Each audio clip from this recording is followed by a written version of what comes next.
Et salut à tous et à toutes et bienvenue pour une toute nouvelle vidéo sur Star Wars Unlimited. Pour faire cette vidéo, je ne suis pas tout seul, je suis accompagné de Sabak. Salut Sabak.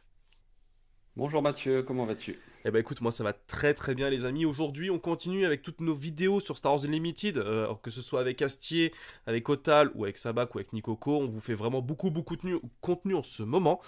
Et là, il y a eu un petit tournoi.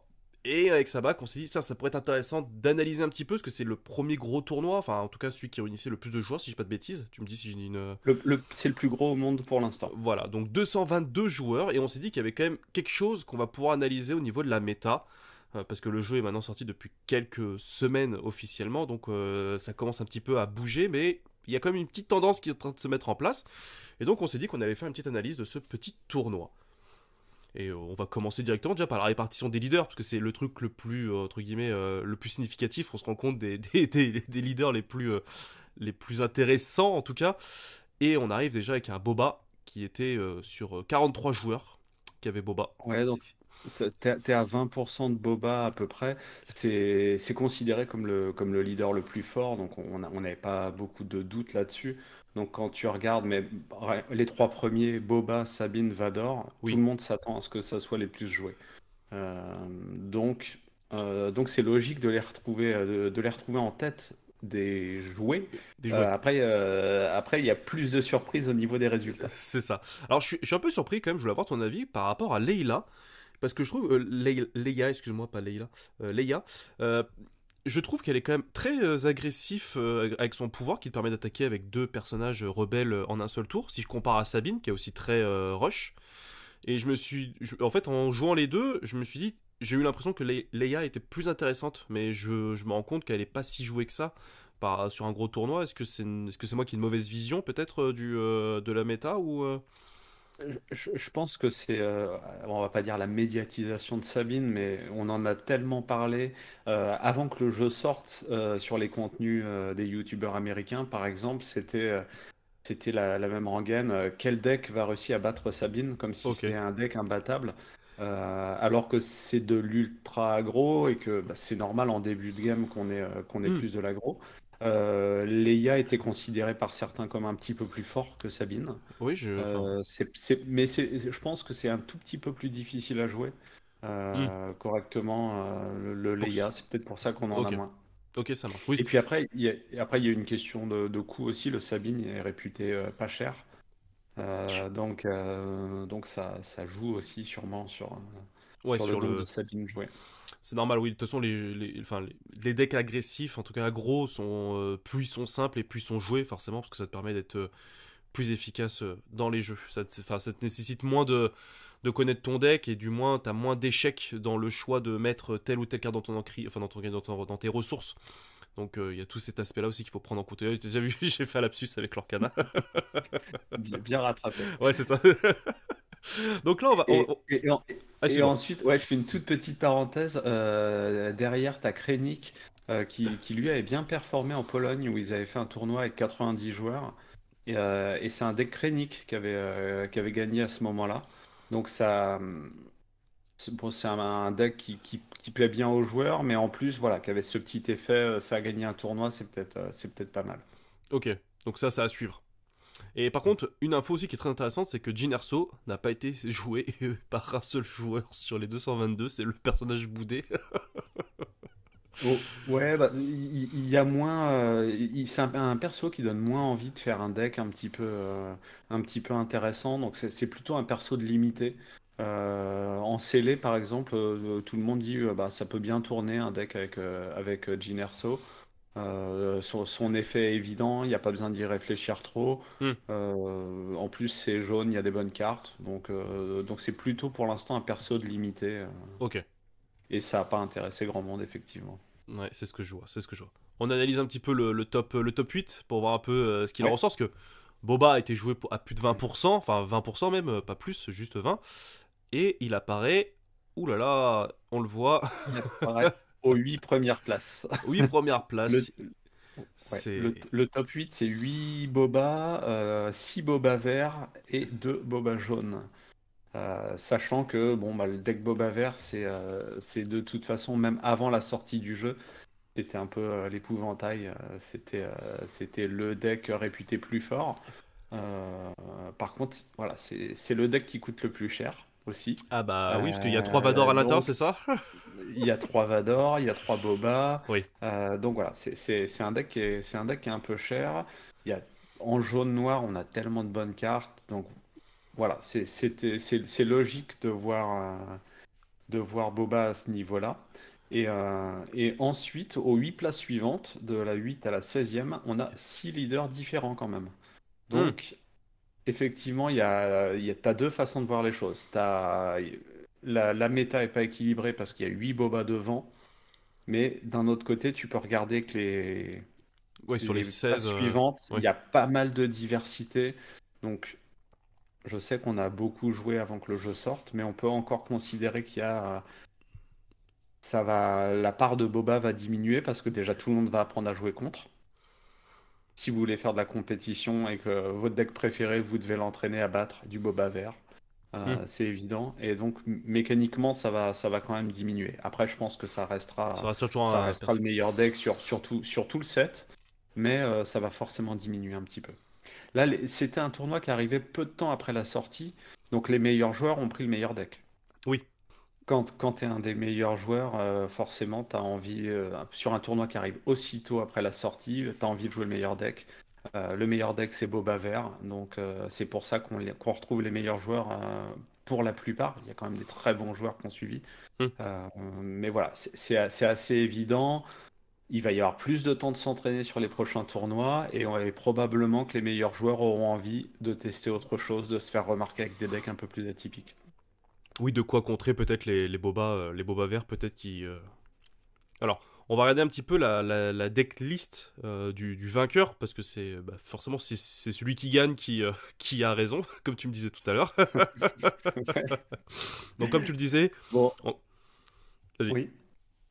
On est sur une liste relativement classique de Boba Vert. De toute façon, on reviendra dessus dans une prochaine vidéo plus en détail. Euh, Après, il a fait des choix. Il a fait des choix, par exemple, le mort, il ne me sert à rien, qui est dans le side et qui est pas directement dans le deck. Euh, Ce qui n'est pas forcément le choix de tous les joueurs Boba Vert. Hmm. Calus, que j'imaginais pas trop avoir sa place à cet endroit-là. Donc le vaisseau A3 qui soigne. Et donc voilà, on a un deck à la fois qui est assez standard, à la fois qui s'écarte un tout petit peu de ce que j'avais vu jouer, tout simplement. Donc après, on a le Boba mono jaune, Voilà. c'est lui qui donc qui était, c'est le Boba russe, c'est ça? Ouais, Boba Ruse, l'avantage d'être monocolore, c'est que ça te donne accès à des très bonnes cartes, comme le Cantina Bouncer qui permet de renvoyer dans la main une carte quand il arrive, comme la carte Rusée où tu choisis, où tu vas pouvoir choisir deux effets parmi une liste de quatre. Hmm. Donc il y a également Body Rook. Donc voilà, c'est des très bonnes cartes. C'est un deck qui est un peu plus difficile à prendre en main, je pense, que le Boba Vert. Il y a plus d'agressivité. C'est probablement un deck qu'on va voir se développer par la suite et puis probablement des évolutions qu'on verra dans les sets suivants. Et surtout, peut-être aussi un petit peu moins cher, parce que vu que tu n'as plus que 3 légendaires, entre guillemets, Boba Fett, qui sont les plus chers, après il y a d'autres légendaires qui viennent se mettre dans le lot, Oui, mais rusé, mais c'est pas forcément une carte ouais, qui est c'est ça. extrêmement chère. Donc c'est probablement le deck pour les bons joueurs Qui n'avait pas d'argent. qui n'avaient pas de Vador. Ouais, c'est ça. Non, mais alors pas forcément d'argent, mais de Vador, parce qu'on est, encore une fois, je reviens, on est peu de temps après la sortie. Oui. Donc, il y a Ledon qui est un joueur français de très bon niveau. Il a joué un Boba jaune parce qu'il n'avait pas encore ses Vador. Donc voilà, il est parti sur cette option. Ah oui, Donc, non, mais. donc voilà, mais c'est un deck qu'on reverra fréquemment. C'est amusant à jouer. Euh, et ça a un bon match-up à peu près sur tout, sauf peut-être sur le Boba Vert. Ah, malheureusement.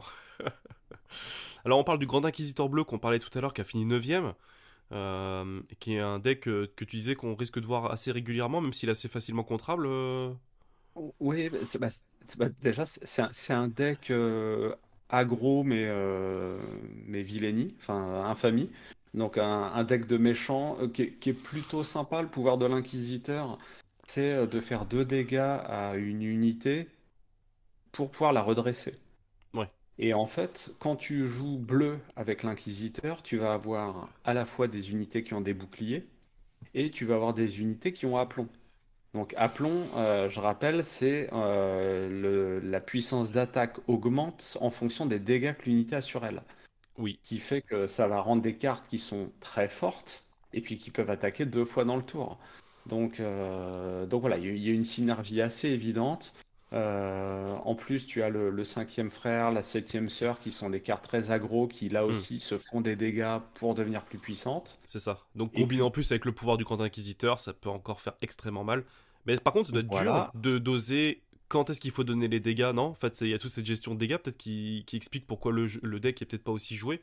Parce qu'il faut que tu donnes les bons dégâts au bon moment pour éviter justement de te retrouver. Non, je sais pas, je pose la question. Bah, pas tant que ça, parce qu'en fait, tu joues des unités qui ont un body suffisant pour recevoir les dégâts. Le but, c'est d'attaquer 2 fois à chaque fois. C'est pas forcément de temporiser, c'est un deck qui est très agressif. Ok, Donc, c'est pas un deck que je considère extrêmement dur à jouer. Et puis l'avantage, comme tu vas avoir 3 inquisiteurs dans le deck, c'est que tu vas avoir accès au sabre laser, tu vas avoir accès aux différents pouvoirs de force, oui.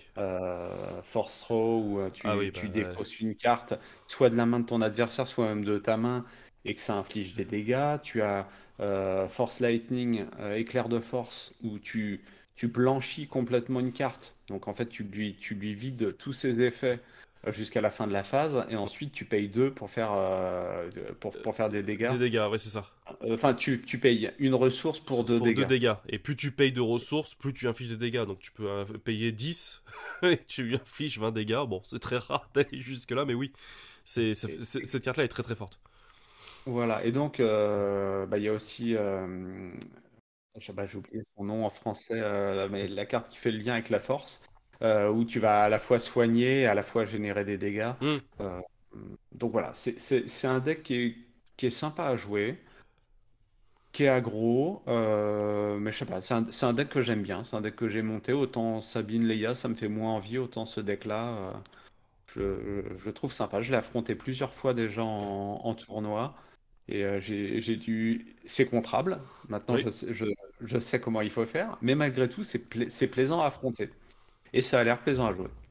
Bah, par contre, c'est la septième sœur, c'est celle qui coûte la plus cher, je crois, au niveau des cartes en ce moment. Enfin, parce que moi, tu vois, par exemple, au bout de 3 displays, je l'ai toujours pas eu une seule fois, alors que c'est qu'une rare, je crois.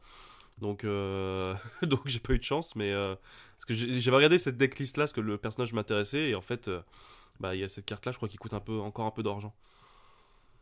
Ouais, bon, après, c'est des rares, ça montera pas très très haut. Et puis, le petit conseil, si vous avez besoin d'acheter des cartes à l'unité, prenez-les en anglais, elles sont 2 fois moins chères qu'en français.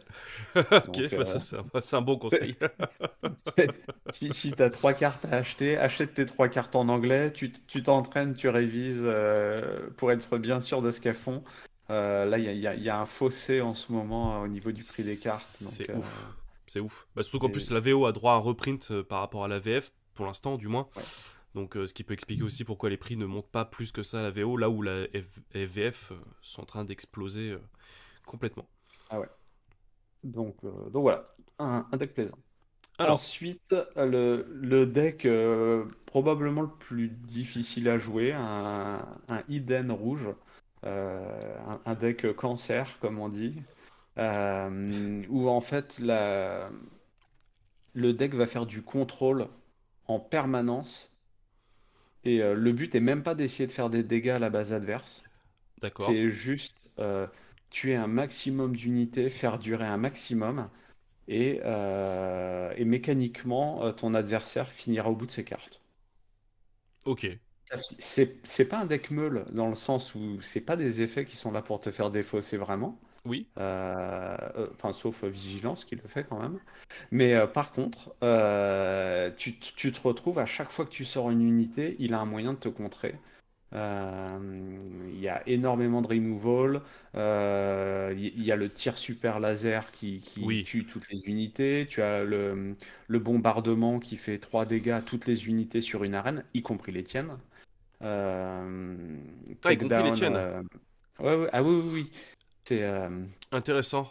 que Intéressant. ça soit le super laser ou bombardement, c'est à utiliser avec précaution quand même. Ok. Non, mais tu vois, tu Ça fais rase bien. c'est fait pour raser le board. Mais bombardement, moi je le joue aussi dans mon deck Vador. Et jouer au bon moment, c'est une Hmm. carte qui a beaucoup d'impact.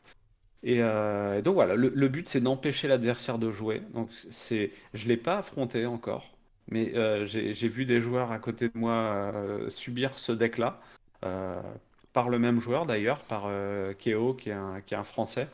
Les adversaires Cocorico. avaient l'air vraiment, vraiment désespérés. Donc voilà, c'est un deck qui défausse pas, mais en fait, au bout d'un moment, tu peux plus rien faire, et soit t'as plus de cartes, soit tu finis par prendre des dégâts. Et pour la petite anecdote, en fait, Keo qui jouait ce deck a dû partir avant la fin. Mais s'il était pas parti avant la fin, il aurait probablement fini dans le top 3 puisqu'il menait 1-0 face à celui qui a fini deuxième du tournoi.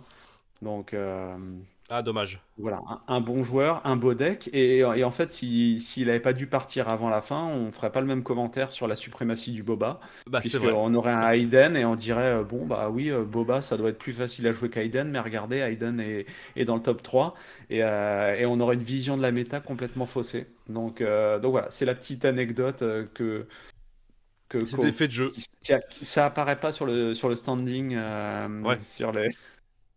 Ah, sur ouais, les c'est classements, mais voilà, parfois ça joue à peu de choses. c'est marrant. Enfin, c'est marrant, j'imagine pas pour lui, mais bon, après, malheureusement. Et ensuite, t'as un deck Palpatine jaune. Ça manque 5 joueurs Voilà. Palpatine. C'est surprenant, ça. Ouais. Alors, Palpatine, c'est un leader qui sort à 8, donc ça sort hyper tard. Euh, donc, c'est un deck qui est pour l'instant pas beaucoup joué parce que on avait l'impression qu'on allait voir des Sabines partout. Oui. Et finalement, on n'en a pas tant que ça. Enfin, on n'en a pas tant que ça. Non, non, non, mais pas. Voilà, Il n'y a pas que ça, quoi. c'est surtout du Boba qui va se développer. Donc on aura probablement plus de joueurs de Palpatine. Les game designers, eux, considèrent que c'est un super perso, un super deck. Et pour l'instant, ils s'étonnent du fait qu'on le joue pas plus et que ça n'ait pas de meilleurs résultats. Pour eux, c'est qu'une question de temps avant que ça soit un des decks les plus forts. Ok. Donc celui-ci, il est joué jaune, bah, pour les bonnes cartes. Asteroid Sanctuary qui va incliner, No Good to Be Dead, To Me Dead qui là aussi va incliner la carte. Alors, c'est beaucoup d'effets pour incliner, beaucoup d'effets pour. Il y a aussi Traître qui permet d'aller prendre une carte Carte. de Yes. l'adversaire. Très très forte, ça. Et puis en plus, t'as de quoi ramper avec le super laser, technicien super laser, ton personnage préféré, et réapprovisionnement, donc. Ouais, ouais, ouais. Donc voilà, il faut le ramp, il faut pouvoir jouer ses bonnes cartes, mais c'est un deck, c'est un deck probablement efficace. Après, du Palpatine en mono vert aussi, j'en ai Ok. vu tourner, c'est aussi pas mal. Donc c'est probablement un deck qui a de l'avenir. Ok. Bon, à suivre alors. Alors, le premier deck aggro n'est pas Sabine, mais le deck Leia, comme on en parlait tout à Et l'heure. oui, Donc là, oui, on a une voilà. liste qui ressemble, j'allais dire, très pour trait à celle de Sabine, quasi, ce que je vois du K2SO ou autre, comme on en avait discuté avec Asti sur sa vidéo. Oui, oui, ça reste. Toute façon, les decks, les cartes rebelles rouges ont pas mal d'efficacité, donc on retrouve beaucoup de cartes en commun. C'est du rouge-vert comme le Sabine. L'effet de Leia est intéressant puisque tu peux attaquer avec 2 unités d'un seul coup, donc ça permet de prendre rapidement l'ascendant. Euh, voilà, bon, c'est un deck qui ressemble beaucoup au deck Sabine qui est connu. Un effet qui est assez puissant, mais bah, on constate quand même que les decks aggro, en fait, sont pas ceux qui perfent le plus. Hmm, contrairement à ce qu'on imaginait avant. ça marche. Et puis vient le Vador vert, avec du ramp. Donc ça, c'est un peu celui que tu joues, non? Ou c'est un peu une variante à celui que tu... Oui, ça se rapproche pas mal de ce que je joue. Euh, Parce que on a oublié de le dire, mais t'as gagné un tournoi toi aussi, numéro 1. oui, On s'en vante pas, mais... oui. J'ai gagné le plus gros tournoi d'Île-de-France pour Bah, l'instant. c'est ça. 32 Alors, joueurs à Massy. ah bah c'est beau. Euh, Déjà bien joué.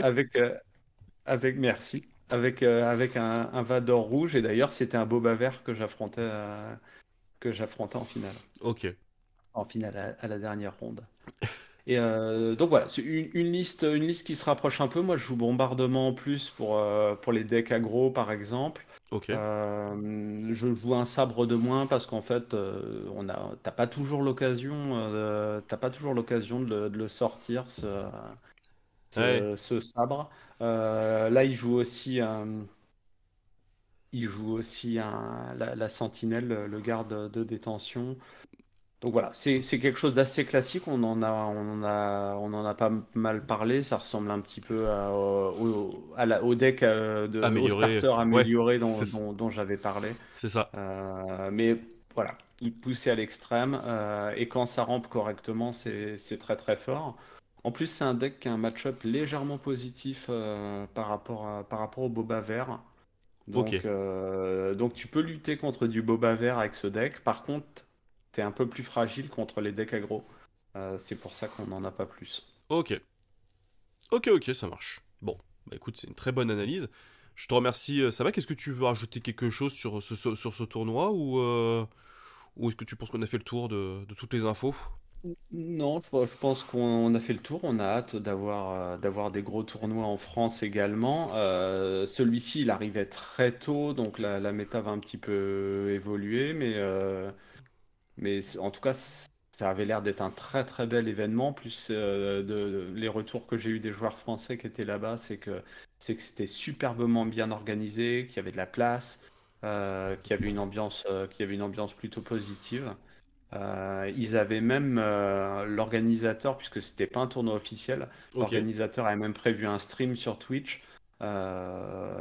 Et puis, il est possible, bah, on pourra rajouter en description si vous voulez le lien pour aller voir les classements, les decklists plus en détail, ça marche. puisque c'est à disposition sur le site de l'orga.